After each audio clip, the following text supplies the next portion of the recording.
Chemistry का chapter number first है पदार्थ। पदार्थ का वर्गीकरण।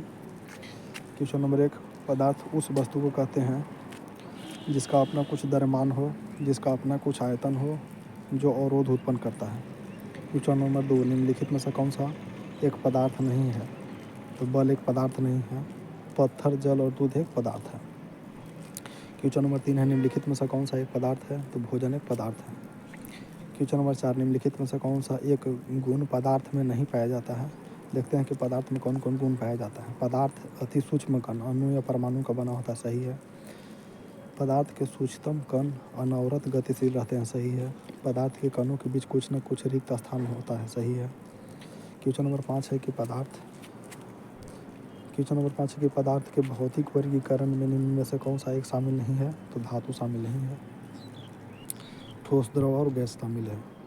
क्वेश्चन नंबर 6 है कि पदार्थ के मुख्य कितने अवस्था में पाए जाते हैं? तो 3। पदार्थ के अवस्थाओं की अधिकतम संख्या है 5। क्वेश्चन नंबर 8 है, निम्नलिखित में से कौन सा एक पदार्थ नहीं है? तो ऊष्मा नहीं है, जल, वायु और धूलकण पदार्थ है। क्वेश्चन नंबर 9 है, निम्नलिखित कथनों पर विचार करना है, इसमें उपयुक्त सही है सभी। ठोस का आकार तथा आयतन निश्चित होता है, सही है। द्रव के आयतन निश्चित होता है परंतु आकार परिवर्तनशील होता है, सही है। गैस के आकार एवं आयतन दोनों ही परिवर्तनशील होता है, सही है। क्वेश्चन नंबर 10 है, पदार्थ के किस अवस्था में तरलता की अभिलक्षण पाए जाते हैं? तो द्रव और गैस में तरलता की अभिलक्षण पाया जाता है। क्वेश्चन नंबर 11 है कि निम्नलिखित में से कौन सा एक द्रव पदार्थ के गुणधर्म नहीं है? देखते हैं कि द्रव पदार्थ के क्या क्या गुणधर्म है। द्रव में घनत्व ठोस पदार्थ की तुलना में कम होता है, सही है। द्रव आसानी से बहता है, सही है। द्रव उस पदार्थ का आकार ग्रहण कर लेता है जिसमें उसे रखा जाता है, ये भी सही है। क्वेश्चन नंबर 12 है कि स्पंज जिसे आसानी से दबाया जा सकता है कौन सा पदार्थ है? तो ठोस। स्पंज एक ठोस है। क्वेश्चन नंबर 13 है, सर्वाधिक प्रबल अंतरानुक बल किस पदार्थ के कणों के बीच होता है? तो ठोस के बीच। क्वेश्चन नंबर 14 देखते हैं। क्वेश्चन नंबर 14 है, निम्नलिखित कथनों पर विचार करना है, इसमें 1 और 2 दोनों सही है। ठोस के कणों के बीच अंतरानुक बल सबसे अधिक होता है, सही है। गैस के कणों के मध्य अंतरानुक स्थान सबसे अधिक होता है। क्वेश्चन नंबर 14 को फिर से देखते हैं। ठोस के कण के बीच अंतरानुक बल सबसे अधिक होता है, लेकिन गैस के कणों के मध्य अंतरानुक स्थान सबसे अधिक होता है।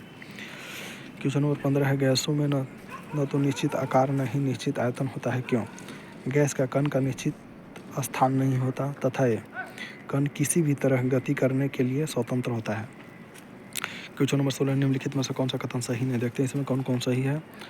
पदार्थ के कण अनवरत गतिशील रहते हैं, इनके कारण पदार्थ में विसरण की परिघटना देखने को मिलता है, सही है। गैस में विसरण तीव्र गति से होता है क्योंकि गैसों के कण अत्यधिक तीव्रता से गति करते हैं, सही है। द्रव में विसरण गैस की विसरण की अपेक्षा मंद होता है, ये भी सही है। क्वेश्चन नंबर 17 है, वह बल जो पदार्थ के कणों को एक साथ बांधकर रखता है कहलाता है अंतरानुक बल।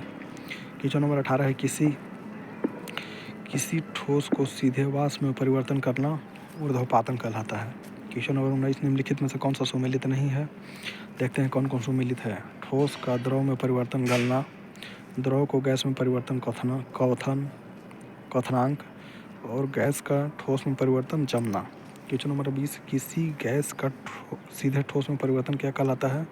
ऊर्ध्वपातन। क्वेश्चन नंबर 21, कौन सा पदार्थ प्रकृति के तीनों अवस्था में पाया जाता है? तो H2O यानी कि जल प्रकृति के तीनों अवस्था में पाया जाता है। क्वेश्चन नंबर 22, ठोस पदार्थ के एक टुकड़े को गर्म करने पर वह पिघलने लगता है और ताप स्थिर रहता है।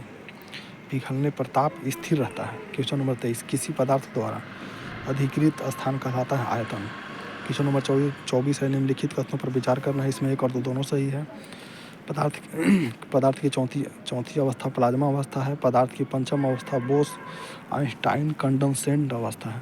क्वेश्चन नंबर 25 है, बोस आइंस्टाइन घनीभूत पदार्थ की उन अवस्थाओं में से है जो बहुत ही कम घनत्व वाले गैस को अत्यंत कम तापमान के तह तक ठंडा करके प्राप्त होता है। क्वेश्चन नंबर 26 है गर्म करने पर ठोस का सीधा वाष्प में और ठंडा करने पर वाष्प को सीधे ठोस में परिवर्तन करना कहलाता है ऊर्ध्वपातन। क्वेश्चन नंबर 27 निम्नलिखित में से कौन सा कथन निम्नलिखित में गलत कथन कौन सा है? देखते हैं सही है कौन कौन। गैस में विसरण का गुण पाया जाता है, सही है। ठोस पदार्थों में कणों का गतिज ऊर्जा नगण्य होता है, भी सही है। ठोस पदार्थ की आकृति और आयतन निश्चित होता है, भी सही है। गैसों के भांति ठोस को संपीड़ित नहीं किया जा सकता है क्योंकि ठोस पदार्थ में अंतराणु का स्थान अत्यंत कम होता है। क्वेश्चन नंबर 29 निम्नलिखित में सही स्थानों का पहचान करना है।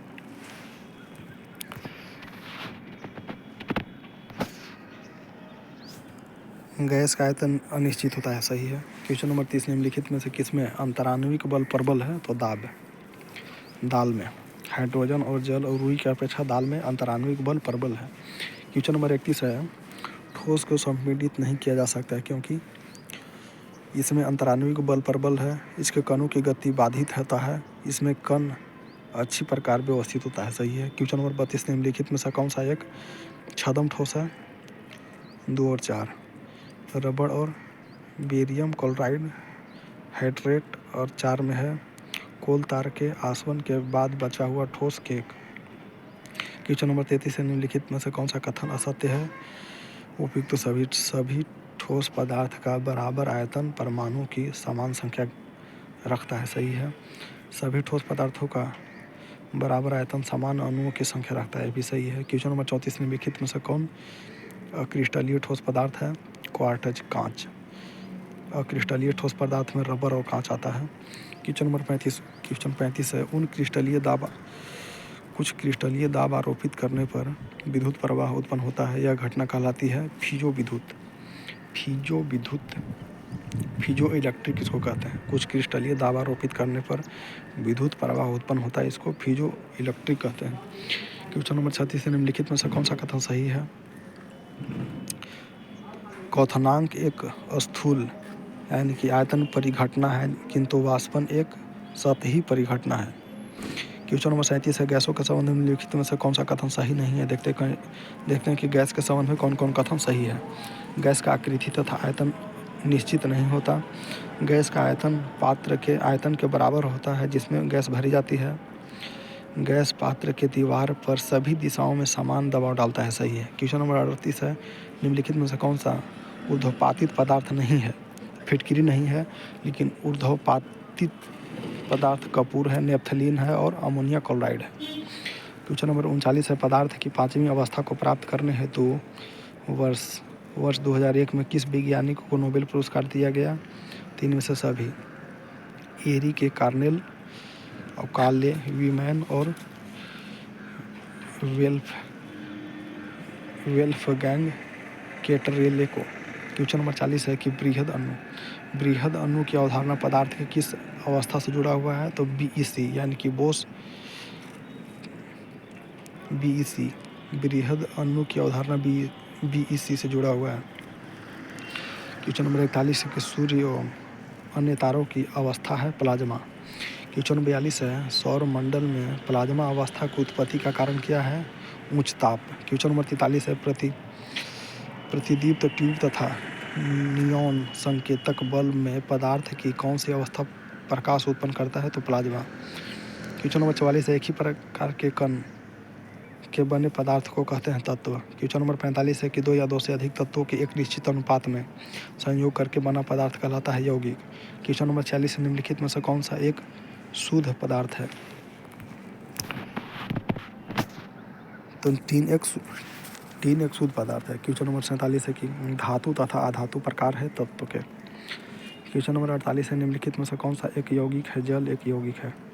क्वेश्चन नंबर 49 निम्नलिखित कथनों में पर विचार करना है कौन सा सही है? 1 और 2 दोनों सही है। जल एक यौगिक है, मिश्रण नहीं। वायु एक मिश्रण है, यौगिक नहीं। दोनों सही है। क्वेश्चन नंबर 50 है खड़िया यानी कि CaCO3 क्या है? यौगिक है। क्वेश्चन नंबर 51 तत्व किस अवस्था में पाए जाते हैं? तो ठोस, द्रव, गैस तीनों अवस्था में पाया जाता है। क्वेश्चन नंबर 52 है निम्नलिखित में से कौन सा एक तत्व है? हीरा एक तत्व है।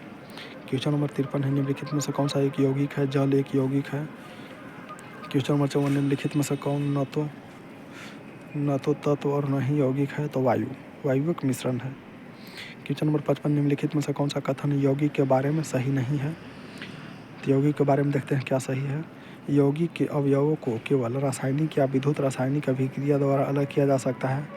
तत्व आपस में रासायनिक अभिक्रिया कर यौगिक बनाते हैं। यौगिक के गुणधर्म उसके अवयव के गुणधर्म से सर्वथा भिन्न होता है, सही है। कोयला एक तत्व है। क्वेश्चन नंबर 57 है कि पीतल तथा कांसा जैसे मिश्र धातु है मिश्रण। क्वेश्चन नंबर 58 निम्नलिखित में रासायनिक यौगिक कौन सा है? अमोनिया। क्वेश्चन नंबर 59 है जल एक यौगिक है? मिश्रण नहीं, क्योंकि इसमें रासायनिक बंधन से जुड़े दो भिन्न तत्व हैं। क्वेश्चन नंबर 60 है कि बारूद है? मिश्रण। क्वेश्चन नंबर 61 है निम्नलिखित कथनों पर विचार करना है, कौन सा सत्य है? एक और दो दोनों सही है। पदार्थ को यदि उसके अवयवों में भौतिक विधियां द्वारा पृथक किया जा सकता है तो वह मिश्रण है, सही है। पदार्थ को यदि उसके अवयवों में भौतिक विधियां द्वारा पृथक नहीं किया जा सकता है तो यौगिक है। क्वेश्चन नंबर 62 है निम्नलिखित में से कौन सा एक विषमांगी मिश्रण है? दूध एक विषमांगी मिश्रण है। क्वेश्चन नंबर 63 है निम्नलिखित में से कौन एक यौगिक है? Ferrous sulphide. क्वेश्चन नंबर 64 निम्नलिखित में से कौन शुद्ध पदार्थ नहीं है? तो दूध एक मिश्रण है, शुद्ध पदार्थ नहीं है। पारा है शुद्ध पदार्थ, बर्फ है शुद्ध पदार्थ और कैल्शियम ऑक्साइड है शुद्ध पदार्थ। क्वेश्चन नंबर 65 है निम्नलिखित में से कौन सा शुद्ध पदार्थ है? तो ग्लूकोज C6H12O6 शुद्ध पदार्थ है। क्वेश्चन नंबर 66 निम्नलिखित में से कौन सा यौगिक नहीं है? पीतल मिश्रण है, यौगिक नहीं। चूना, पत्थर धोने वाला सोडा और चूना ये सब यौगिक है। क्वेश्चन नंबर 67 विरंजक चूर्ण क्या है? यौगिक है। क्वेश्चन नंबर 68 देखते हैं। 68 नंबर क्वेश्चन को सूची 1 से सूची 2 को मिलान करना है। पदार्थ है और तत्व है। हीरा कार्बन है, संगमरमर कैल्शियम है, रेत यानी बालू सिलिकॉन है और मणिक्य एल्युमिनियम है। क्वेश्चन नंबर 60 है कि वह पदार्थ जो वायु जलकर जल और कार्बन डाइऑक्साइड देता है कहलाता है यौगिक। क्वेश्चन नंबर 70 है निम्नलिखित में से कौन शुद्ध पदार्थ है? आश्रित जल यानी कि बैटरी का जल शुद्ध पदार्थ है। 100% शुद्ध होता है आश्रित जल, यह बैटरी का जल को ही आश्रित जल कहा जाता है। क्वेश्चन नंबर 71 निम्नलिखित में से कौन सा पदार्थ यौगिक के बारे में सही नहीं है? देखते हैं कौन कौन सही है। इसमें अवयवों का अनुपात हमेशा निश्चित होता है, सही है। इसका निश्चित क्वथनांक तथा गलनांक होता है, सही है। क्वेश्चन नंबर 72 2 या 2 से अधिक पदार्थ को किसी भी अनुपात में मिला देने से बनता है मिश्रण। क्वेश्चन नंबर 73 निम्नलिखित में से कौन शुद्ध पदार्थ है? तो सोडियम। क्वेश्चन नंबर 74 है कि प्रकृति का मूल्य पदार्थ कौन है जिससे सभी पदार्थ बने हैं? तत्व। क्वेश्चन नंबर 75 निम्नलिखित में से कौन दो तत्वों का मिश्रण है? हाइड्रोजन और ऑक्सीजन। क्वेश्चन नंबर 76 निम्नलिखित में से कौन सा समांग मिश्रण नहीं है? धुआं। क्वेश्चन नंबर 77 सोडा वाटर किस तरह का मिश्रण है?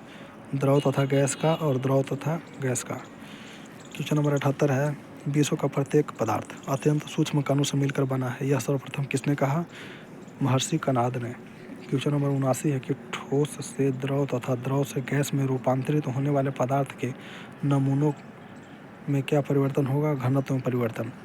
क्वेश्चन नंबर 80 निम्नलिखित में से किस पदार्थ में ऑक्सीजन नहीं है? तो मिट्टी का तेल में ऑक्सीजन नहीं है। क्वेश्चन नंबर सीमेंट में ऑक्सीजन है, रेत में है और कांच में है। क्वेश्चन नंबर 81 निम्नलिखित में से कौन सा अधातु है? तो ऑक्सीजन एक अधातु है। क्वेश्चन नंबर 82 निम्नलिखित कथनों पर विचार करना है, इसमें केवल 3 सही है। मिश्रण ठोस या द्रव या गैस हो सकता है। क्वेश्चन नंबर 83 सोडियम क्लोराइड तथा अमोनिया क्लोराइड के मिश्रण को किसके द्वारा पृथक किया जा सकता है? तो ऊर्ध्वपातन। क्वेश्चन नंबर 84 है दो अमिश्रणशील द्रवों को पृथक करने की विधि है पृथक्कारी कीप। क्वेश्चन नंबर 85 है ठोस अशुद्धियों को शुद्धिकरण के लिए निम्नलिखित में से कौन सी प्रक्रिया उपयुक्त नहीं है? तो आसवन नहीं है। देखते हैं ठोस अशुद्धियों को शुद्धिकरण के लिए क्या उपयुक्त है? तो ऊर्ध्वपातन है, क्रिस्टलीकरण है। क्वेश्चन नंबर 86 पुष्पों के पंखुड़ियों में उपस्थित विभिन्न रंग वाले अवयवों को पृथक करने के लिए सबसे अच्छी विधि है क्रोमोटोग्राफी। 86 नंबर 87 के देखते हैं। क्वेश्चन नंबर 87 है कि वर्ण लेखन यानी क्रोमैटोग्राफी में प्रयुक्त करके निम्नलिखित में से कौन से पदार्थ कौन सा पृथक नहीं किया जा सकता है? तो रेडियो समस्थानिक नहीं किया जा सकता है, लेकिन क्रोमैटोग्राफी से रक्त से जहर को या औषधि को अलग किया जा सकता है। किसी प्राकृतिक रंग के वर्णक को अलग किया जा सकता है। एक रंजक से रंग को भी अलग किया जा सकता है। क्वेश्चन नंबर 88 है, क्रोमेटोग्राफी निम्नलिखित में से किस निहित सिद्धांत है विलीयता पर। क्रोमेटोग्राफी निहित सिद्धांत है विलीयता पर। क्वेश्चन नंबर 89 है, लौह चूर्ण और सल्फर के मिश्रण से दोनों को पृथक करने हेतु निम्नलिखित में से किस द्रव का उपयोग किया जा सकता है। तो कार्बन सल्फाइड। क्वेश्चन नंबर 90, किसी द्रव में अबिले अति सूक्ष्म कणों को द्रव से अलग करने के लिए निम्नलिखित में से किसका प्रयोग किया जाता है। तो क्रिस्टलीकरण। क्वेश्चन नंबर 91 है कि वायु के अवयवी गैस को किसी विधि से पृथक किया जा सकता है। प्रभाजी आसवन। क्वेश्चन नंबर 92 है कि ठोस बर्फ के एक टुकड़े को गर्म करने पर यह पिघलने लगता है और ताप स्थिर रहता है। क्वेश्चन नंबर 93, पृथ्वी के भूपटल पर सबसे अधिक मात्रा में पाया जाने वाला तत्व है ऑक्सीजन। क्वेश्चन नंबर 94 अंतिम क्वेश्चन है, लौह पूर्ण और सल्फर के मिश्रण से दोनों को पृथक करने हेतु निम्नलिखित में से किस द्रव का उपयोग किया जाता है। कार्बन डाइसल्फाइड का। क्वेश्चन नंबर 94 फिर से, लौह चूर्ण और सल्फर के मिश्रण से दोनों को पृथक करने हेतु निम्नलिखित में से किस द्रव का उपयोग किया जा सकता है। तो कार्बन डाइसल्फाइड का। Thank you.